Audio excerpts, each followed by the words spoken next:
Hello gin lovers and welcome back to the phenomenon that is No Nonsense Gin Reviews with me, Bobby Freeman. Now then, who is this cheeky little chap on my left hand side? Well, I shall tell you, my friends. This is none other than WhataHoot Tawny Orange Gin. Now then, I think I'm right in saying that they don't export outside of the UK at the moment, so this is going to be one primarily for my UK based subscribers or indeed anyone who is visiting our wonderful country. Now then, this little fellow was actually sent to me by the very nice people at WhataHoot Distillery, so thank you very much for that, guys. However, I say to you the same that I say to all the others, and that is just because you've sent me a free gin does not mean you get a free ride, because I am always honest with my subscribers and I tell it like it is. So let's see what they say about it on the website. Now, it is from Norfolk, this gin. I always like to do the blurb in the accent from where the gin is from, as you know. But I don't think a Norfolk accent is going to be any different to my accent, to be honest. However, taking inspiration from the little owl motif you got here, always also on the lid there, I thought I'd do it in the style of an owl. So here goes.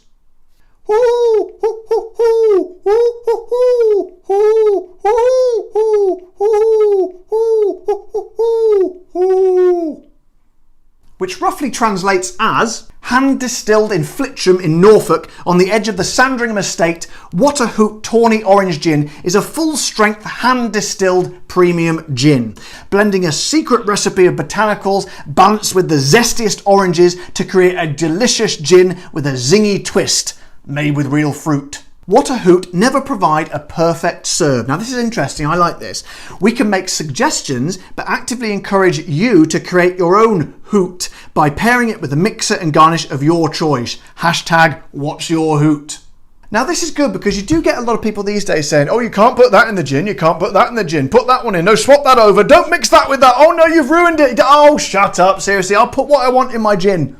Also, a lot of the websites do it as well. You'll go on the actual gin's websites and they'll say, well, it should be enjoyed with this or it should be enjoyed with that. So it's quite refreshing. These guys are just encouraging people to just have whatever they want with the gin. Right then, enough talking. Let's get the fellow open, shall we? Now then, it's most definitely got a cork on there, which means it's most definitely the cork test. So, does it have a squeak, first of all? No squeak, but we're not too worried about that. Let's see what the full pull is like. Ooh, a rambunctious cork sound. Very good work. Top work on the cork sound straight away. Right then, let's get it in the glass to do the sniff test. Clean pour, I reckon. It's got a nice glug glug sound. Can we put that on the microphone? Look. Oh, I love the glug glug sound. Maybe we should do a glug glug test as well as the cork test.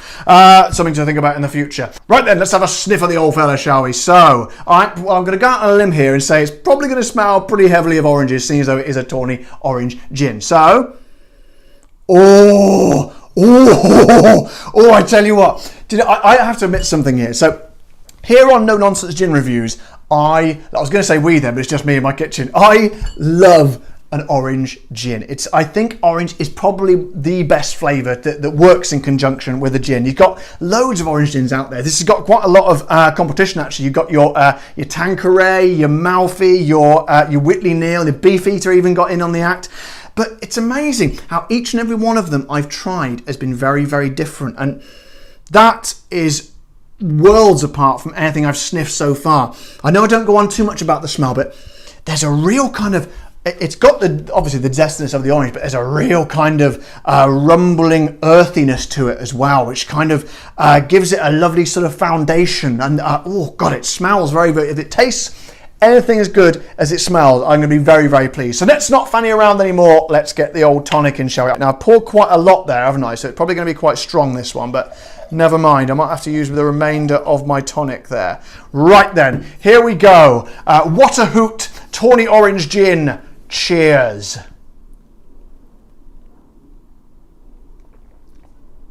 Oh my God. Oh, it's one of those ones, it's like an adventure. It starts off as something, then it rolls onto something else. Let me have another little go, because it sort of rolled past me fairly quickly before I could discern any of the actual flavours. Hang on a second. Oh, man alive.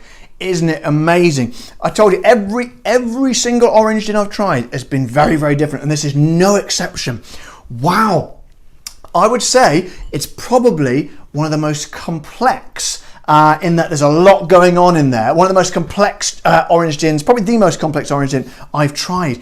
But it is beautiful. Let's not mince our words. That is lovely. It's actually got kind of a Christmassy essence to it. Those sort of Christmassy flavours, the oranges and the cinnamon and all that.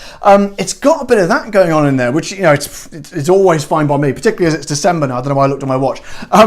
But it's also 40%, so it's not too strong, so that allows those other flavours to kind of come to the fore. What a complex and lovely gin. I'm so glad. It's nice when these smaller distilleries send me their sort of more unique and lesser known gins, because I probably wouldn't have found this one otherwise. But thank you very much, WhataHoot people, because this is an absolute little hidden gem, and I suggest to all my subscribers to go out there and buy it.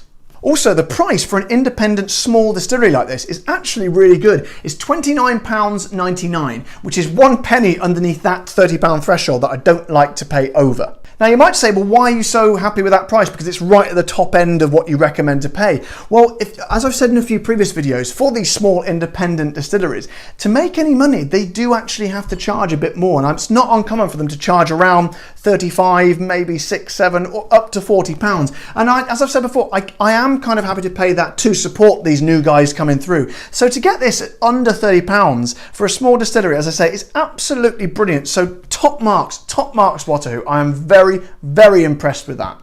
So the big question is, where does it sit in kind of the league of orange gins? Because I said before, there are quite a lot out there. And to me, the Malfy and the Tanqueray are kind of up there, sort of jostling for that top spot. The Tanqueray Sevilla Orange and the Malfy Blood Orange. Two very different orange gins. The Blood Orange one it's almost pink, and it's very different to the very orangey one of the Tanqueray. So I would say this is closer to the Tanqueray, if anything, but still kind of different. Has that kind of earthiness to it as well, which I would say makes it slightly more complex than the Tanqueray. So, it will be a tough choice between these two. Maybe I should sort of do an orange gin special and see which one is the best. But I would say this is certainly joining Tanqueray and the Malfy, jostling on that even more overcrowded top spot at the moment. So well done WhataHoot Distillery. In fact, keep up the good work, because this is excellent. So guys, I hope you've enjoyed the video today where we found an absolute hidden gem of a gin. If you did enjoy it, don't forget to, as always, subscribe to my channel and hit that like button and press the bell symbol so you get notified when all my videos come out. And I will see you all next time on No Nonsense Gin Reviews, where I shall be